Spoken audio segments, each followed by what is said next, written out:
जिला पार्षद आकाश गुप्ता जो फेनहारा क्षेत्र के लिए काफ़ी विकास के लिए काफ़ी कार्य किए हैं।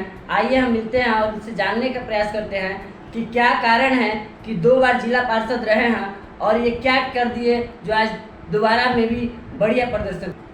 नमस्कार और बहुत बहुत धन्यवाद सरवन जी कि आप कीमती समय निकाल कर मेरे आवास पर आए। इसके लिए आपको बहुत बहुत धन्यवाद और हमारी शुभकामनाएं हैं कि आप मीडिया के क्षेत्र में बहुत ही नाम कमाएं, बहुत आगे जाएं।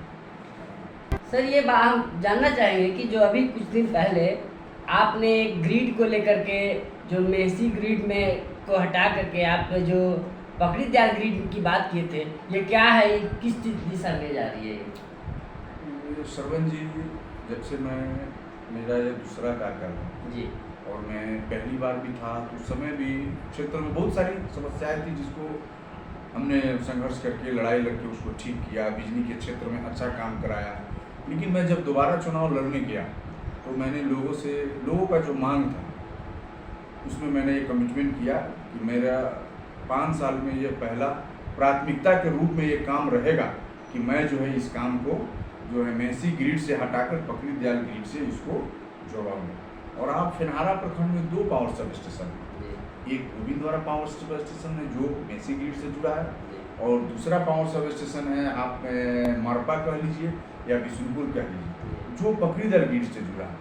मरपा बिशुनपुर पावर सब स्टेशन जो पकड़ी दयाल से जुड़ा है उसकी दूरी वहाँ से 5 से 7 किलोमीटर है और पकड़ी दयाल से गोविंदवाड़ा की दूरी अगर जोड़ा जाए तो 10 किलोमीटर है, समझ गए, जो भूसोलवा में है। पकड़ी दयाल शहर में नहीं, पकड़ी दयाल की इधर भूसोलवा है, भूसोलवा में वहाँ से 10 किलोमीटर दूर। लेकिन गोविंदवाड़ा पीएसएस से जो मेसी ग्रिड की दूरी है वह दूरी लगभग 65 से 70 किलोमीटर है, जो एकदम समझिए कि पूरा एकदम सुनसान एरिया, चौर खेत से एकदम गुजर कर आया है। थोड़ा भी हवा बहेगा ना, थोड़ा हवा बहे, आंधी हो, थोड़ा बूंदाबूंदी हो जाए तो कई दिनों तो बिजली जो है बाधित रहती है। तो आप लोग सब लोग समझ सकते हैं कि आज के डेट में यदि अगर बिजली नहीं रहे तो कितने लोगों को परेशानी हो सकती है। इसलिए हमने लगातार प्रयास किया। स्थानीय जो बिजली के अधिकारी है उनसे भी लगातार मेरी बातचीत हुई। जिला परिषद में जब बैठक हुई है ये दोबारा चुनाव जीतने के बाद, तब तक मैंने क्वेश्चन किया है और जब मैं देखा कि यहाँ से कुछ नहीं होगा तो मैं लगातार इधर 2 बार जो बिहार के हमारे नेता हैं यशस्वी आदरणीय उप मुख्यमंत्री श्री सम्राट चौधरी जी से मिला। मैंने उनको दिया पत्र, जैसे दिया आपको लगेगा, देखिए मैंने उनको ये 6 अगस्त को मैं दिया, आप इसको दिखा भी सकते हैं। 6 अगस्त को मैंने उनको पत्र दिया और उन्होंने इतना सीरियसली लिया इस विषय को कि किस प्रकार से जो है उनको बिहार की चिंता है। और उसके बाद देखिए उन्होंने मुझे 7 अगस्त को एक पत्र भेजा जो अपर मुख्य सचिव को उनके द्वारा गया है, उसकी एक कॉपी मुझे भी दी गई। तो अब लोग फेनहारा प्रखंड के लोगों में और मुझे जो उम्मीद जगी है कि नहीं, जो हमारी जो ये गंभीर समस्या है उसका समाधान होगा। और पदाधिकारी लोग से मैं जब उसके बाद मिला तो लोगों ने, पदाधिकारियों ने भी कहा कि मैं इस साल के अंत तक यह काम संभवतः हो जाएगा और मैं तो प्रयास कर रहा हूं कि साल के अंत तक हो जाए। नहीं होगा तो उसके बाद मेरा आंदोलनात्मक जो कार्रवाई है, आंदोलन के रूप में हम जो है। सर देखा जाता है कि जो आपका ये कहना है कि 70-75 किलोमीटर की दूरी है तो कोई आंधी तूफान आता है, कोई पुल गिर जाता है, तार टूट जाता है और सुनसान रास्ते से होकर के तार गया हुआ है तो पता नहीं चलता है कि कहाँ से क्या टूटा है, ये कोई नुकसान है, जिसकी वजह से काफ़ी दिनों तक बिजली बाधित हो जाती है, काफ़ी घंटों बाधित हो जाती है। इसी को लेकर इतना लंबा दूरी है ना, 65 से 70 किलोमीटर लंबा दूरी है और उस दूरी को समझने में कि कहाँ पर फॉल्ट है उसको पूरा दिन चला जाता है। और यदि बारिश हुआ तो किसी भी बिजली मिस्त्री को, चाहे बिजली के अधिकारी को भी वहाँ जाने के लिए सूखा जगह चाहिए ना। तो बारिश हो गया तो पानी लगा है तो कैसे जाएगा, तो परेशानी तो काम करने में भी उसका दूरी घटाना चाहिए और उसका विकल्प हमको कुछ ज़्यादा नहीं लगे, बहुत ज़्यादा दूरी नहीं है क्योंकि पकड़ी दयाल भूसोलवा से ये आपको मरबा में और बिशुनपुर में आया है। बस वहाँ से लेके गोविंदवाड़ा को 5 से 7 किलोमीटर जहाँ हमारा जो है 33 जो है जुटेगा गोविंदवाड़ा पीएसएस से, हमारा समस्या जो है हमेशा के लिए समाधान हो जाएगा। और ये बहुत बड़ी समस्या है इस क्षेत्र में, जब 3 दिन तक लाइन नहीं रहता है और आज के दिन को बिना लाइन और बिजली तो रहेगा नहीं। सरकार जो बिजली बिल ले रही है 3 दिन का बिजली बिल तो बाकी सरकार नहीं देती है, यार नहीं देती है। ये मेरा मांग है अपने क्षेत्रवासियों के लिए, बिहार सरकार से मांग है हमारी और बिहार सरकार की जो बिजली इस कार्य को जितना शीघ्र हो उसको कराए, ताकि जो फिनहारा प्रखंड वासी है उनको इस समस्या से निजात मिले। सर देखा जाता है कि आए दिन जगह जगह पे जो बिजली का मीटर को लेकर के प्रदर्शन किया जा रहा है और बताया जा रहा है कि हम 500 का रिचार्ज किए और 1 महीना की बजाय 10 दिन 15 दिन में 500 रुपये ख़त्म हो जा रहा है। हमने एक क्षेत्र में जब घुमा तो एक आदमी हमको मिला और बता रहा है कि हमको 18 दिन हुए, 18 दिन में 1500 का हम रिचार्ज कर चुके हैं। तो ये मीटर का क्या लोचा है? जैसे देखिए, ये स्मार्ट मीटर है, ठीक भी है नहीं भी है। नहीं ठीक इसलिए है कि जैसे आपने स्मार्ट मीटर आज से 2 महीना 4 महीना पहले जो वो वाला मीटर रहता था, अपना मीटर रीडिंग हुआ, बिजली बिल दिया लोग। आज मान ली पहले भी लोग बिजली बिल दिया, लेकिन अचानक उसको बताया जा रहा है कि नहीं 10,000 बिल है, 20,000 बिल है, 25,000 बिल है। तो पहले दिया, किसकी लापरवाही थी? ये तो बिजली विभाग के अधिकारी को और सरकार को देखनी चाहिए। और किसके लापरवाही से बिजली बिल इनका बकाया रह गया, ये तो उन लोगों को देखना चाहिए। लेकिन आपको हम स्मार्ट मीटर लगने से हम लोग का आपत्ति नहीं, लेकिन सवाल है कि जब बिजली बिल इतना आ रहा है तो उसका समाधान तो आप ही करिएगा ना। जो देने लायक है उसको सुधार करके, कुछ कम करके उसको बिजली बिल दे। जो नहीं देने लायक है, जो एकदम गरीब है, 200 रुपया 300 रुपया रोज कमाता है, वो अपने बाल बच्चा के भरण पोषण पेट पालने में लगाएगा कि रोज जो है 50 रुपया 100 रुपया का रिचार्ज करने में लगाएगा। तो मैं अपने क्षेत्रवासियों के लिए, मैं गरीबों के लिए ये मतलब सरकार से और बिजली विभाग के अधिकारियों से मांग करता हूँ कि कम से कम जो गरीब है, जो देने लायक नहीं है, उसके बिजली बिल को माफ़ किया जाए। और माफ़ करके जो है स्मार्ट मीटर तब जो है उसको वहाँ से शुरू करें कि आपके घर में एक पंखा है, एक बॉल है, तो आप इतना का रिचार्ज करेंगे तो आपको इतना चलेगा, तो लोगों को भी नहीं लगेगा। पहले अचानक वो लोग 150-200 रुपये दे करके जो है अपना महीने भर का बिजली चलाता था, और आप जो है रोज़ अगर उसको 100 रुपया रिचार्ज करना पड़े, रोज़ 50 रुपया ही रिचार्ज करना पड़े, तो महीने में कितना होता? 1500 रुपया होगा। तो 1500 रुपया गरीब कहाँ से लाएगा? अगर 100 रुपये का रिचार्ज करता है तो 3000 रुपया कहाँ से लाएगा? किसी गरीब के घर में अगर झोपड़ी है तो उसके यहाँ क्या रहता है?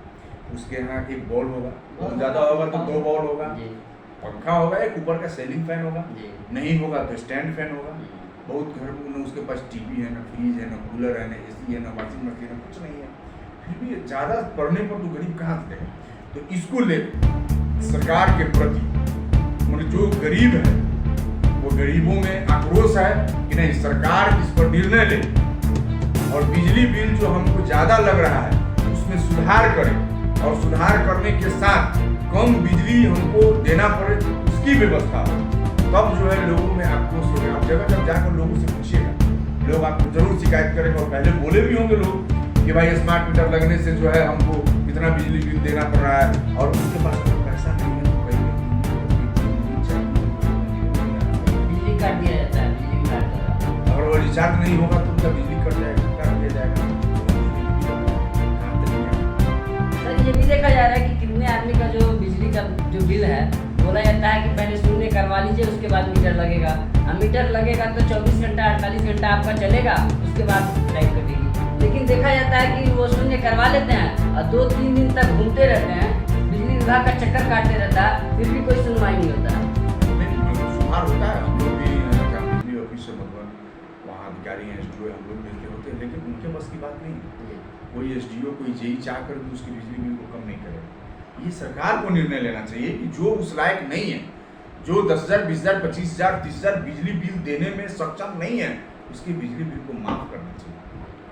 और उसके बाद कहना चाहिए कि नहीं, आपको स्मार्ट मीटर लगा है और आपको 10 रुपया रोज रिचार्ज करना होगा, आपको 20 रुपया रोज रिचार्ज करना होगा, आपको मैक्सिमम 50 रुपया रोज रिचार्ज करके आपको बिजली देना होगा। अब 100 150 आप 50 प्लस अगर 70 80 90 होता है तो वो सक नहीं पाएगा, वो गरीबों के बस की बात नहीं है। 50 के नीचे 10 20 30 तक चलेगा तो वो दे सकता है। सर आपको देखा जा रहा है कि हर जगह कई राज्यों में जो 200 यूनिट 300 यूनिट तक बिजली फ्री दिया जाता है, क्या यहाँ बिहार में भी ऐसा कुछ हो सकता है? अब वो तो सरकार का काम है, सरकार को इस पर निर्णय लेना चाहिए, देखना चाहिए कि मान लीजिए बिहार की जनता के हित में, हमारा तो हद है, हम जिला पार्षद फिनारा के, हम तो फिनारा की बात करेंगे जी। तो ऐसा कुछ हो सकता है, ये मैं पूछना चाह रहा हूँ। एकदम हो सकता है, जब हर राज्यों में हो सकता है तो यहाँ भी हो सकता है। एकदम हो सकता है। दूसरे राज्यों से सरकार को सीखना चाहिए, वहाँ अवलोकन करना चाहिए कि कैसे दूसरा राज्य जो है बिजली फ्री दे रही है। इसलिए सरकार को यहाँ बिजली फ्री, देखिए बिजली फ्री आप दे नहीं दे, प्रयास करिए बिजली फ्री हो जाए, लेकिन आप दे नहीं दे, लेकिन जो बिजली बिल उसका बकाया है, जो देने में सक्षम नहीं है, उसका लाइट कट जा रहा है, और मतलब सरकार के संज्ञान में ये मामला नहीं जाए, सरकार के पटल पर ये विषय नहीं जाए कि नहीं मतलब हमारे क्षेत्र में जो लोग है, गरीब है, वह जो है कम बिजली बिल नहीं देने के कारण लाइट उसका काट दिया जा रहा है, वो अंधेरे में रह रहा है, ये तो सरकार तक विषय जाएगा तब ना सरकार को लगेगा कि नहीं इस क्षेत्र की जनता जो है, हमारे बिहार की जनता जो है वो तंग है, त्रस्त है। इसलिए हम एक जिला पार्षद होने के नाते हम सरकार से मांग करते हैं कि सबसे पहले जो भी बिजली बिल है, जो गरीब है, जो देने में सक्षम नहीं है, उसको माफ करें, और आप एक तय करें कि आप जो मतलब पहले जो था कि बीपीएल धारियों को इतना बिजली बिल देना पड़ता था, एपीएल धारियों को इतना देना पड़ता था, आज बीपीएल एपीएल की बाध्यता समाप्त है, सबको एक बराबर जो है बिजली देना पड़ रहा है। तो जिसके पास 300 रुपए का आमदनी है, वो 300 में क्या खाएगा क्या। आकाश गुप्ता है, ये एक भाजपा का मंत्री मतलब युवा मोर्चा का मंत्री हैं, और ये इनकी क्या पकड़ है सरकार में, क्या पकड़ है भाजपा में, इससे जानने का प्रयास करेंगे। आप युवा मोर्चा के प्रदेश मंत्री हैं, क्या आपको लगता है कि आगे क्या पकड़ है आपकी भाजपा में? पकड़ है, मतलब जब भी मीटिंग में जाता हूँ, जब भी जरूरत पड़ता है, क्षेत्र के काम को लेकर, जनहित को लेकर बैठक होती है, तो मैं जाता हूँ तो अपने क्षेत्र की जो भी समस्या होती है, माननीय उप मुख्यमंत्री महोदय से, चाहे जो संबंधित मंत्री हैं उनसे मिलकर जो है इस विषय को मैं बताता हूँ कि मेरे क्षेत्र में ये समस्या है, और मैं जो पत्र देता हूँ उस पत्र को संबंधित अधिकारी के यहाँ भेजा जाता है, और वहाँ से उसका रिजल्ट भी निकल कर आता है। तो इसका लाभ भी है, पार्टी में रहने से लाभ है कि कम से कम जाते हैं मीटिंग में, या नेताओं से संपर्क है, तो उसका लाभ हमारे क्षेत्र के लोगों को मिलता है, हमारे क्षेत्र की समस्या को समाधान कराने में हमको बल मिलता है। अभी तो पार्टी की सदस्यता चल रही है, हम लोग सब लोग पार्टी की सदस्यता करने में लगे हैं, और ज़्यादा से ज़्यादा लोग भाजपा से जुड़े, ज़्यादा से ज़्यादा लोग पार्टी का सदस्य बने, ये हम लोगों का प्रयास है।